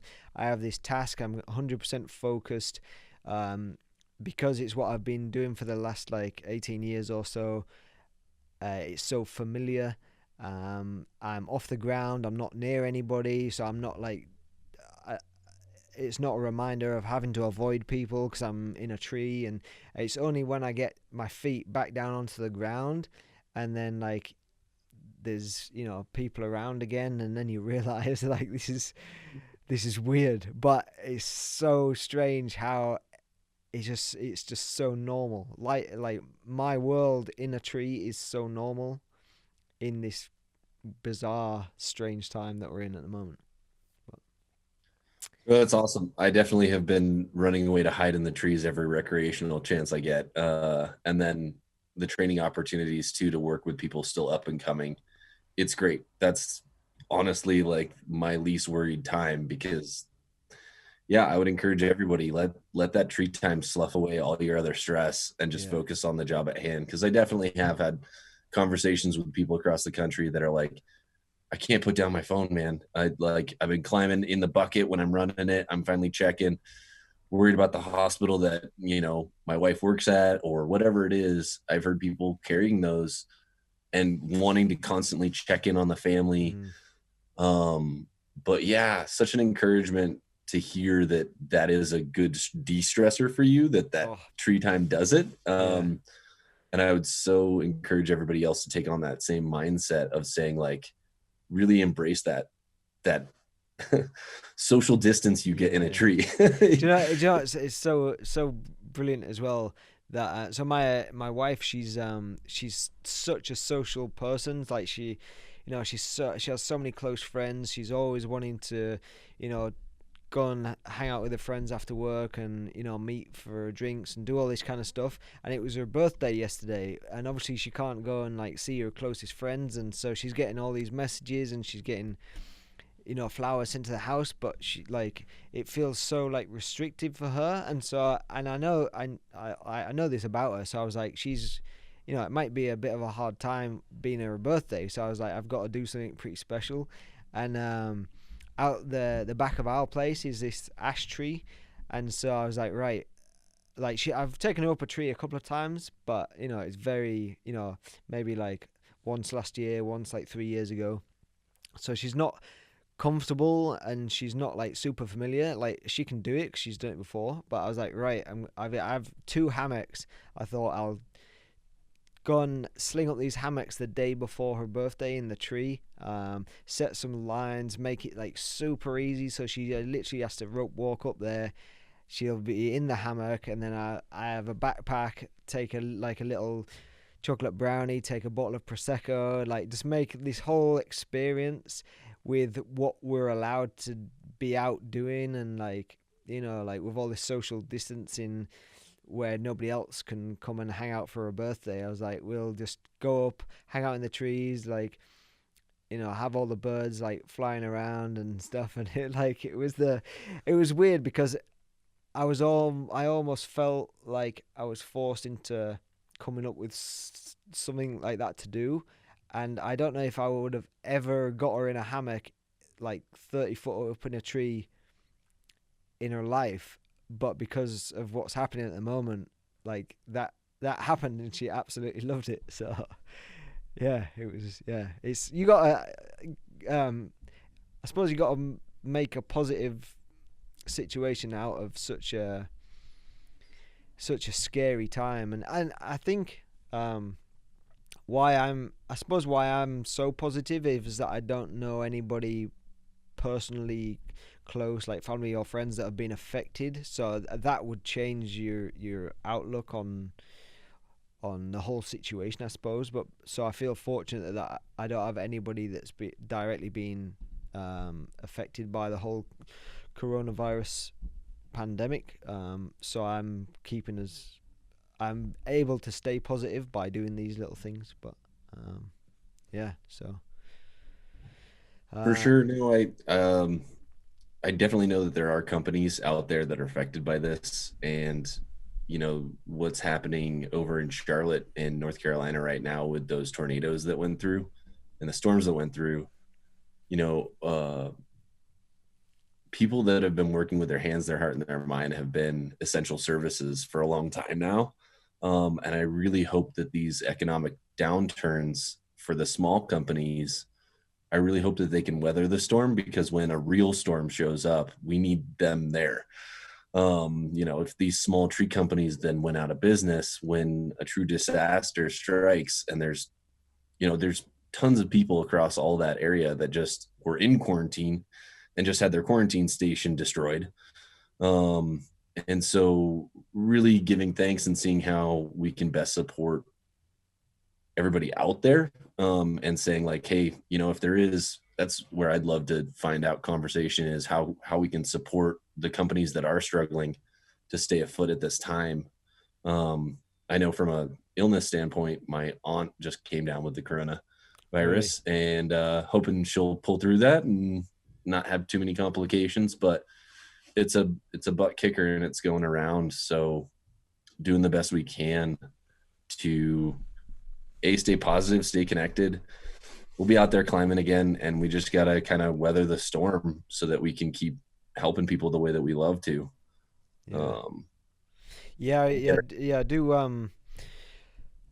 I do definitely feel for a lot of companies. I mean, work definitely slowed down for me, so I know that that's gonna be happening, all across the world, because people, like you were saying earlier, they're tightening their purse strings because they don't have as much disposable income, because maybe they haven't lost their job, but they're uncertain about if they will lose the job, so they're like tightening on all their spending. And so TrueWerk is one of the first things to go down.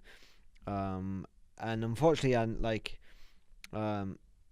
know quite a good friend of mine, and he leases a lot of equipment, and he had like some decent contracts. He had quite a few guys working for him, and this happens, and you just think of like your friends like that have all these outgoings like every month, that in regular times they're far exceeding all these outgoings, and then this happens, and then things slow down, but all the payments are still there. There are fixed costs that you've got to meet all the time, and there's going to be so many companies out there like that. So for everybody's health, I hope that we all get over this quicker, but and also for people's businesses and their financial security and stuff. It's scary time. But anyway, I'll leave you to your rest of your evening anyway, Keith, because we've been chatting for quite a while now. But No yeah, worries. I really appreciate you. Well, first, like, chatting with me at TCI and saying you wanted to do the podcast and talk about these kind of things, because the more of these conversations that we can have and get benefit from, and other people listening get benefit from, the better, really. So yeah, appreciate it, really. Yeah, absolutely. I'd love to offer myself up too. If anybody has questions around this afterwards, I don't know if there's like some sort of comment thread, but if people had like hey, what would you do to break the tension on this, or open communication, or de-escalate the stress levels, so that people can be happy, safe, and engaged at their work. I'm really, really excited about that, because I've found, at least with the small teams that I work with, as my career grew, everything got more fun. Everything, kind of fell into place when you're enjoying yourself, and safety just seems like the thing to do. And then you start working on the efficiency and people growing in their careers, and how to keep it going into the future, knowing that you're not going to climb forever, and having a career path set out for you. So if those conversations keep coming up, I'd love to keep talking about it. Awesome. Really Yeah. appreciate it, Keith. Yeah. Thank you, Dan. Awesome. No worries. Well, I'll catch you. Well, who knows? Who knows when and where? But yeah, right. Yeah. We'll see you. Yeah, we'll see if competitions happen this year and ARC and all that kind of stuff. But yeah, fingers crossed. Yeah. If they happen, we'll be there. Yeah, we'll be there. Have a good evening anyway. Thank you. You too. Yeah. All right. Catch you later. Thank you very much to Keith Stoner. That was an awesome conversation. It really, it really got me thinking. Really got the cogs turning a little bit. As you could probably hear during the podcast, the squeaky cogs slowly turning in my head. But I really appreciate Keith coming on and wanting to talk about how to create positivity and create a safe environment for us tree guys and girls, and speak up when we need to and all that kind of stuff. So thanks to Keith for coming on the podcast. This podcast was sponsored by Jabra. That's Jabra business software that I use, as I've said many times before, to run my business. Fantastic software just to make life easy as a business owner, and make life easy as somebody who does all the admin work for the business, and to keep your crew organized. So thank you very much to Jabra for sponsoring the podcast. If you go to climbingarborist.com and click on the Jabra banner, you'll get a 14-day free trial, and you'll get 6 months at 20% off when you sign up for a Jabra account. So click on the Climbing Arborist, click on the Jabra banner on the Climbing Arborist website, or click on the link in the YouTube description if you're watching and listening through YouTube. And go and try Jabra out for yourself, and you'll see how awesome it is. Thank you for listening to the podcast.